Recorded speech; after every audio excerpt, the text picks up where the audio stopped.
We're getting closer to the West Coast as we travel this episode from Holbrook to Kingman, Arizona. Along the way, you're going to see yours truly taming a giant jackrabbit. While we take it easy as we stand on a corner in Winslow, Arizona for breakfast, and then see historic Flagstaff. Later, we'll tour some vintage motorcycles in Seligman, and near the end, I will pass along information where you can drive down to the Colorado River within the Grand Canyon, which might make your bucket list. So grab your coffee because today we're starting early to pack it all in. After a restful night in the Wigwam, we're on our way. The road sign ahead maps out our next 3 cities, Joseph City, Winslow, and Flagstaff. Up on the right is Geronimo Trading Post with teepees on the hillside. Interesting fact is the Navajo never used teepees. Arizona still gets a significant amount of power from burning coal. The Cholla Power Plant in Joseph City, Arizona is one of several in operation, though plans to close this site is targeted for 2025 in favor of renewable energy. With the growing energy demands, it'll be interesting to see how this plays out.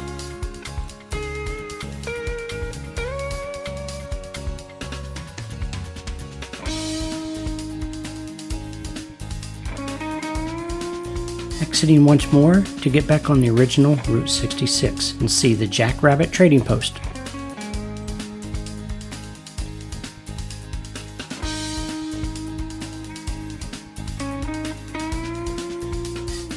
Along the route, you'll constantly see those big yellow signs with the mileage markers beside them and the words "Here it is" with a jackrabbit. Well, here it is, finally. I get to tame a wild jackrabbit. No video of me getting in the saddle, it wasn't pretty.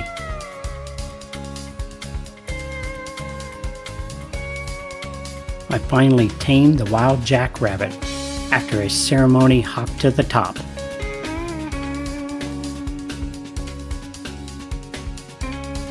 Route 66, while officially decommissioned, there are many who work to keep it alive, such as this Winslow, Arizona welcome sign with Route 66 signage proudly displayed on top. A 9/11 memorial on the left has a display of actual wreckage from the World Trade Center. The 14 and 15-foot beams that you can see here were entrusted to the citizens of Winslow by the city of New York. These are the largest pieces given to any community in the nation.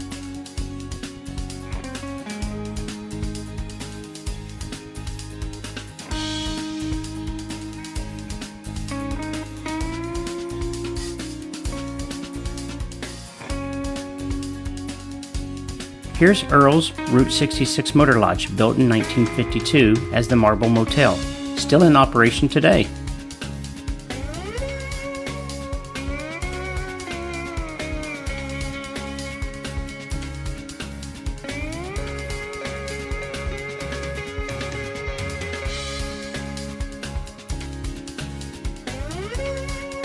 We stopped in for breakfast at the Flatbed Ford Cafe. I had the huevos rancheros, while Steph had the scrambled tacos with a bit of a Southwest flair. Both were delicious. Here we are at the Standing on the Corner Park, a tribute to the Eagles, where you can hear Eagles music playing all day long. This was a fun stop with many nearby gift shops.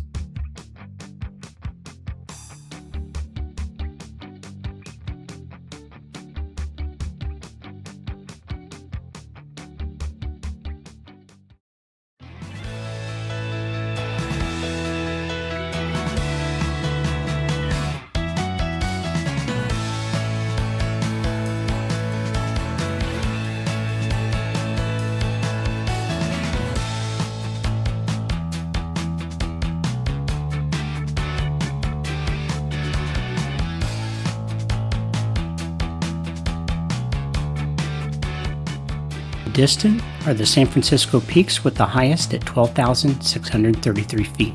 55 miles from us, visibility is perfect today.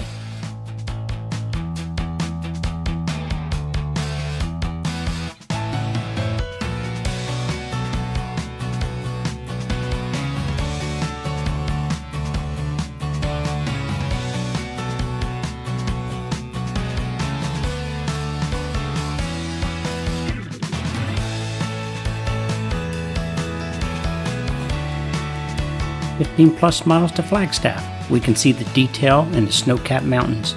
A week prior to our arrival, they had 36 plus inches of snow, but it's melted fast with these nice sunny days and higher temps. Soon, we're going to rejoin Route 66 and likely remain on it for the better part of the day.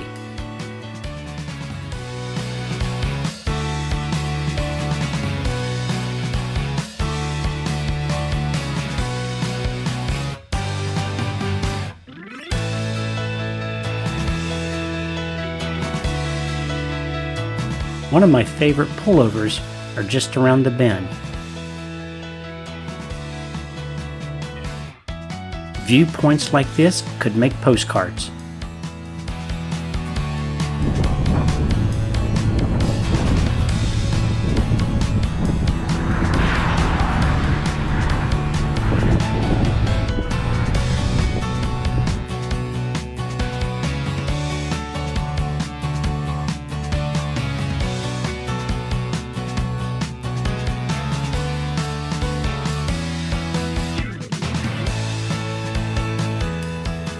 I just love these brown historical markers for Route 66.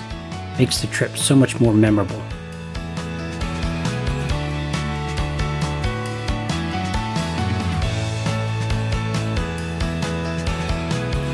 The Museum Club, an icon on Route 66 since around 1931. In 1963, there were new owners taking over, creating a nightclub with singers like Willie Nelson, Waylon Jennings, and others, putting the club on the map. Word, though, is the place is haunted and plenty of stories of sightings. It was closed, so we moved on. The El Pueblo Motor Inn is undergoing a restoration, another icon coming back to life.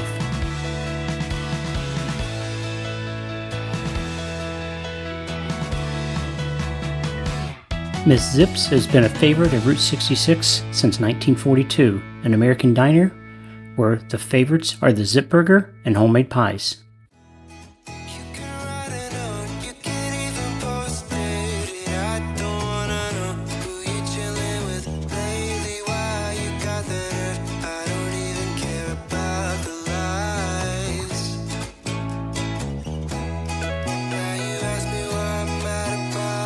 Western Hills Hotel opened in 1953 and has the oldest animated neon sign in Flagstaff.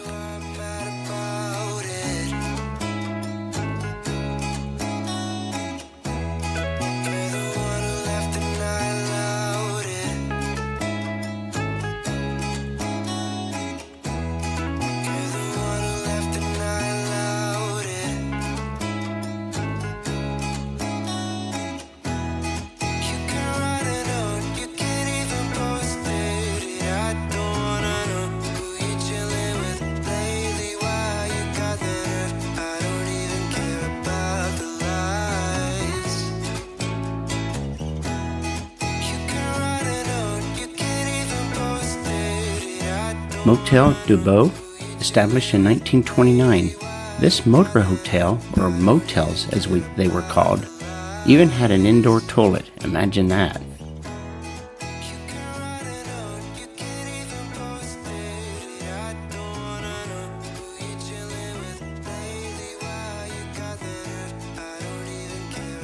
Motel Sierra Vista sign boasts an enclosed steam-heated garage.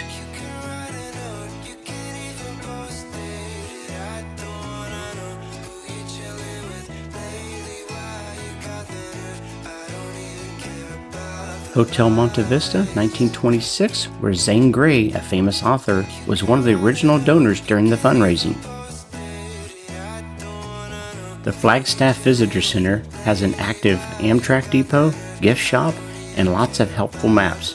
It's a great place to stop and learn about the area. We even captured some train footage from our trip here about 6 months ago.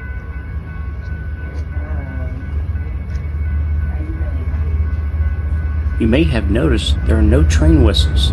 Federal rules have allowed this safety feature to be replaced by wayside whistles and cameras.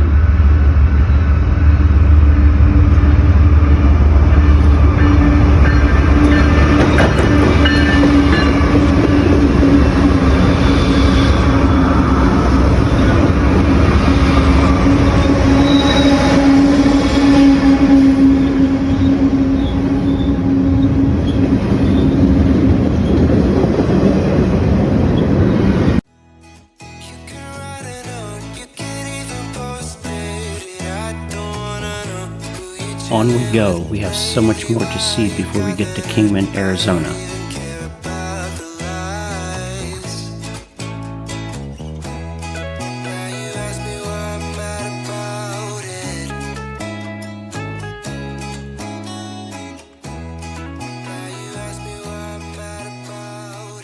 Muffler Man statues dot Route 66 and beyond. In Flagstaff, the Muffler Man is Louis the Lumberjack, a mascot for Northern Arizona University. While a smaller wooden version standing 10 foot watches over Route 66, the original Muffler Man is on the campus about a half a mile south. At 20 feet in height, I guess it's what you call higher education. Here we see the El Motel, built in the 1940s. Originally built in the Pueblo style, it was remodeled in 1965.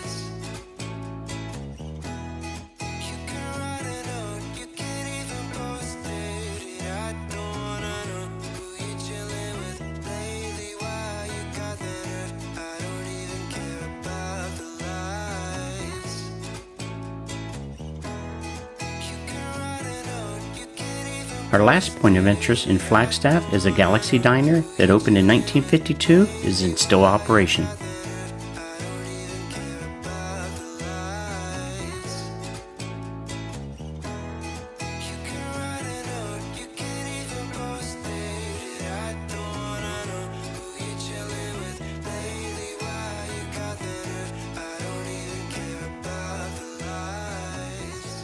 The views along Route 66 are spectacular, ever-changing, and a treat for the eyes. Imagine what travel was like along these historic roads when it was vibrant and full of life, eating at small-town cafes, motor hotels for the night as you traveled from town to town. But it's back to the superhighway for a brief moment to get to the next exits in order to make it to Kingman, Arizona by this evening. We could have opted for this pre-1941 alignment noted in red. Since it's mostly dirt and gravel, we opted out due to the warnings from the heavy snowfall recently. We'll rejoin Route 66 in Parks, Arizona.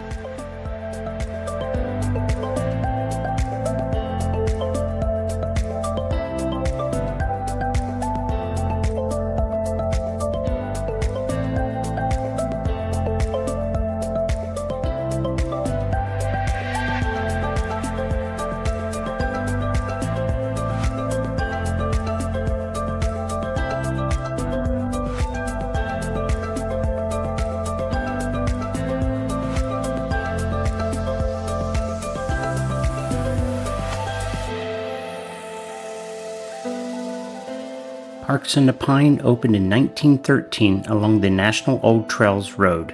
In 1929, the store was modified to allow entrance to front Route 66 you see today.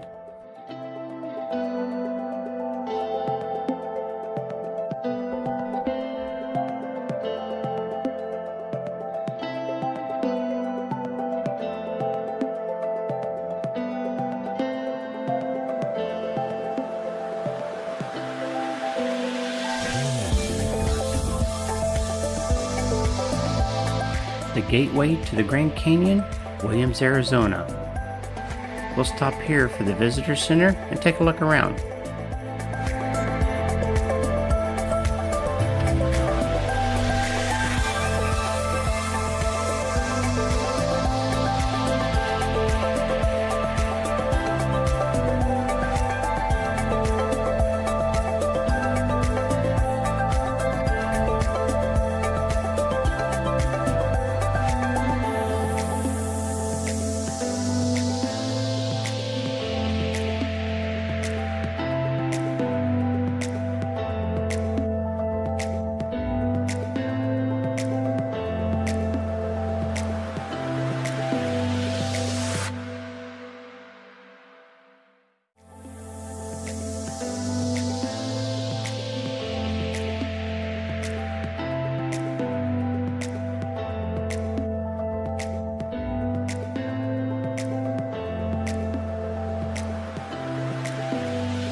A quick call to confirm our motel, then on to the history of Williams.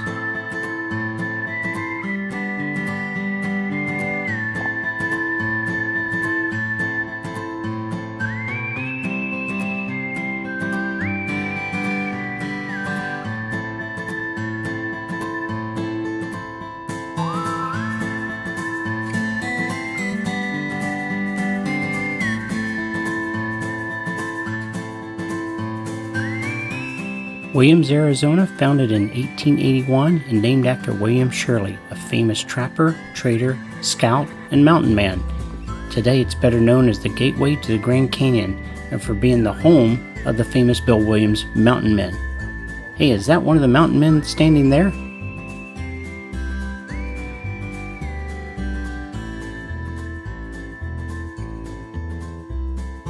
The Red Garter Inn, built in 1897, one can only imagine how it got its name. Looks like he's seen a ghost, or was that smoke? At any rate, it's time we got on our way and keep on heading west.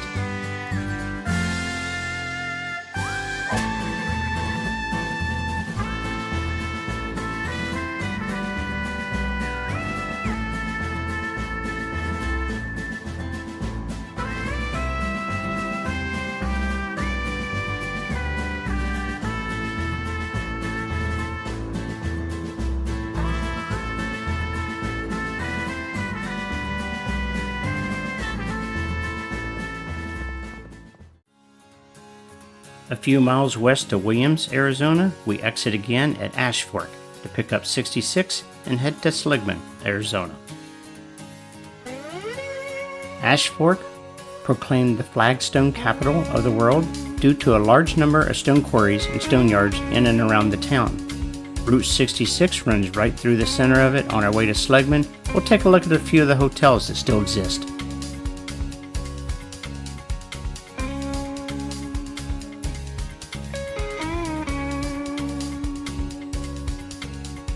Copper State Motel on the left opened in 1928. Immediately after is the Highline Modern Auto Court that became the Highline Motel. That opened in 1936.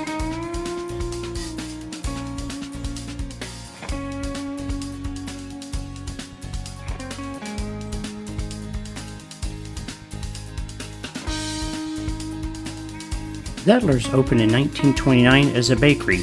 Now a high-end upholstery shop, plans to reopen as a gift shop in the future.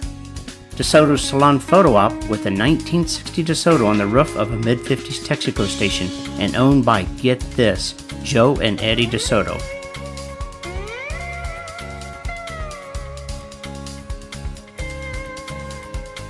Route 66 takes us once more back onto I-40. At the next exit, we'll turn and make our way direct to Seligman.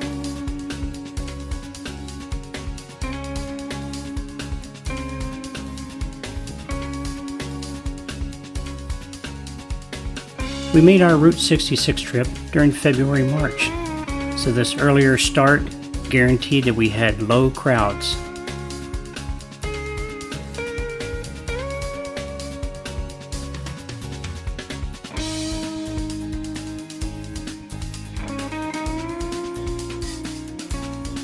As we drive deeper into more remote areas of Route 66, we begin to see the infamous Burma Shave signs that first popped up in the mid-20s.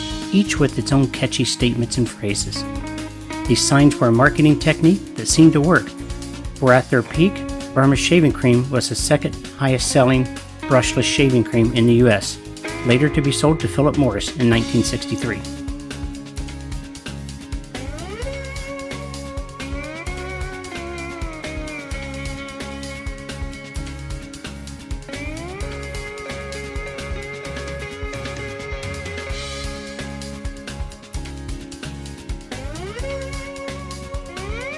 More Burma Shave. We're going to slow down to see what this one says.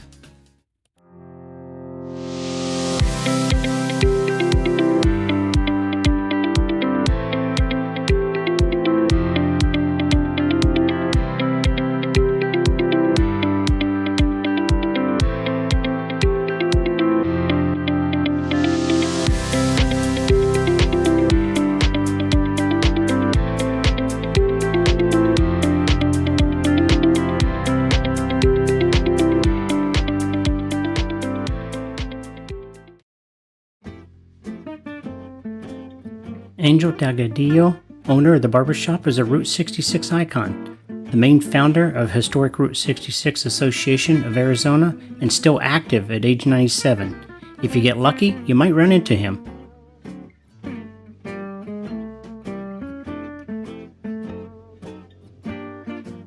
Headed to my favorite stop in Seligman, and you'll soon see why. Our last trip here was just a few years ago on a trip to the Grand Canyon. This small town has lots to offer to those Route 66 fans.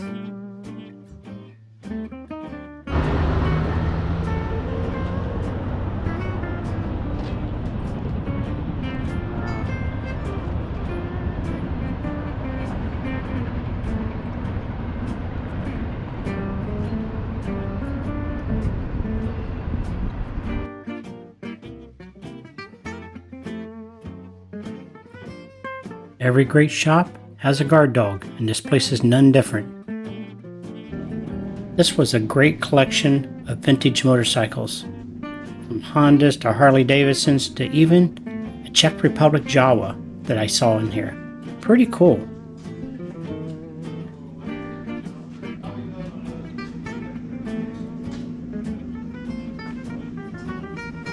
John, the owner, was a wealth of information. I even picked up some knowledge and a few tips for my '66 Honda. What a great place.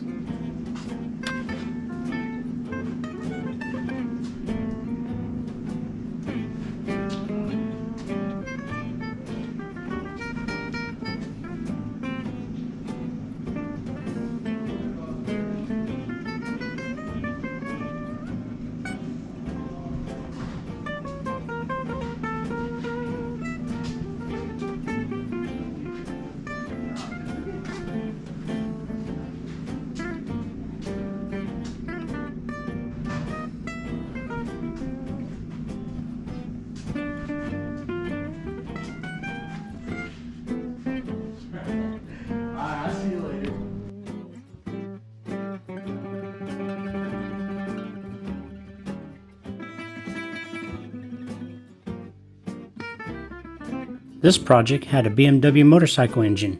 Now that's unique. Getting late, we need to get back on the road. A few more stops, then we'll be in Kingman, Arizona.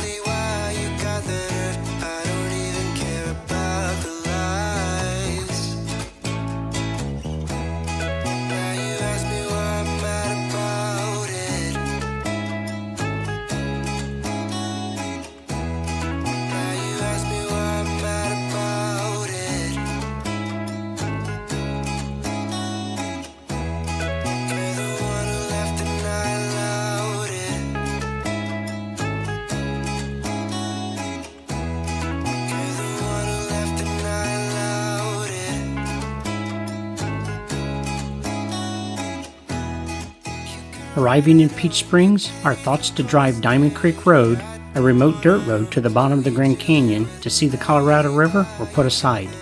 With weather in the area, it was not advisable to traverse the 20 to 30 mile drive into the desert and back. If you go, ensure you pick up access permits and knowledge of the area. It is very remote and on the Hualapai Indian Reservation.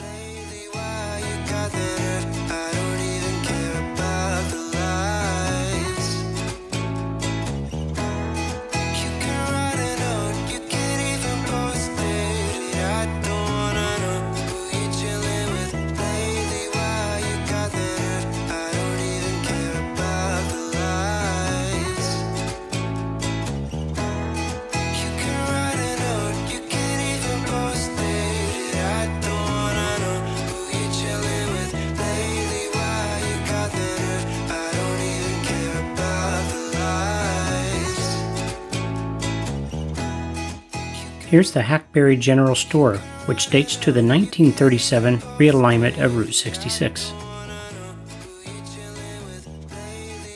Here, the Giganticus hedicus, a tiki head, stands watch over the desert valley. Our final stretch as we come into Kingman, Arizona.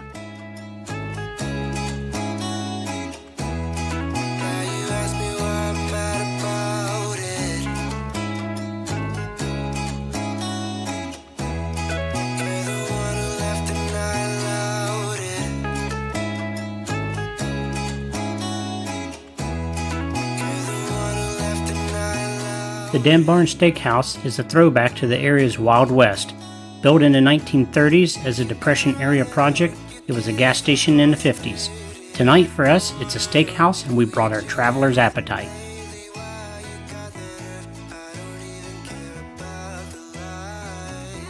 With our stomachs full, we're headed back to the hotel to grab a good night's rest.